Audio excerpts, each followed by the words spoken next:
Okay. Hey, ms.wait, hope you're having a good quarantine. About to give you my speech.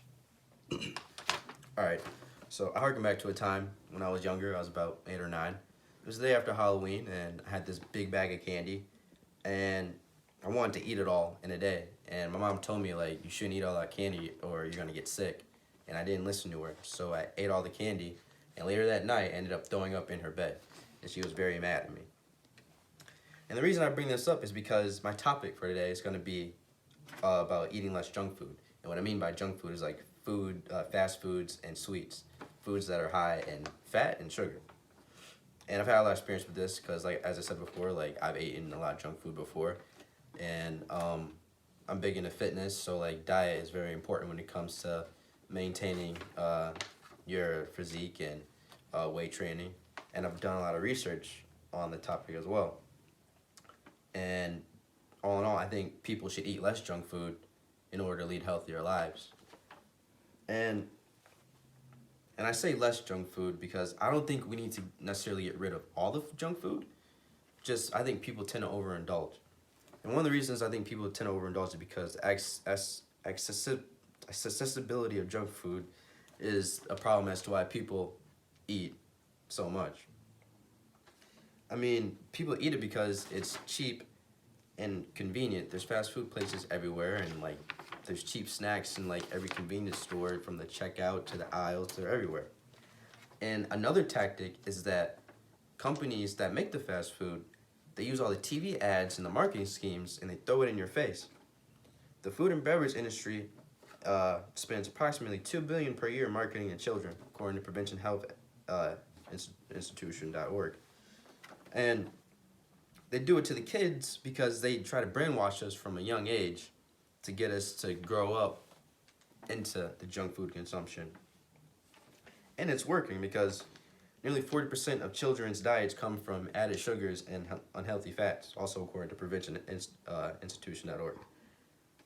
The companies use these TV and marketing schemes to affect everyone, especially children, as I just said. So combined with the media hype and the easy access of fast food restaurants being everywhere and the easy sweets in the stores and stuff, people tend to overeat the junk food. And don't get me wrong, junk food is a delicious treat to eat, but there's really no nutritional value from it. Eating a poor quality diet high in junk food is linked to a higher risk of obesity, depression, digestive issues, heart disease, stroke, type 2 diabetes, cancer, and early death. And as you might expect, frequency matters when it comes to the impact of junk food on your health, according to Brissets of the Washington Post.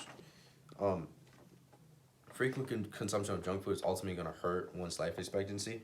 I mean, I understand that the foods are cheap and convenient, but it shouldn't be a reason to spend your whole budget on just fast foods and junk food. Because too much of anything can be a bad thing, but what's important is moderation. Having junk food mixed in with normal meals, healthy meals, it's not a bad thing. It's just when you make that a habit and then it starts to overtake all the other essential foods that you need in your life, that's when things go south. When eating in general, it's important not to overeat, or overeat when you're really hungry. So moderate consumption of junk food mixed in with healthy foods is more practical than only eating junk food. And there's like a lot of different ways to start limiting junk food intake. For example, some of them are to drink water, get enough sleep, eat more protein, don't ever get super hungry, plan your meals, and make balanced meals, according to Bridget Detour from Healthline. So mixing in healthy foods doesn't have to be super expensive either, because a lot of people will overeat junk food or prefer junk food because it's cheaper. But the healthiest diets cost about $1.50 more per day than least healthiest diets, according to Harvard.edu. So like buying frozen fruits and vegetables, or like buying fruits and vegetables that are in season, or buying other frozen, healthy foods, is a cheaper method to eat healthy and consume less junk food. So eating clean doesn't necessarily have to break your bank. So simple moderation and self-control and some budgeting can go a long way.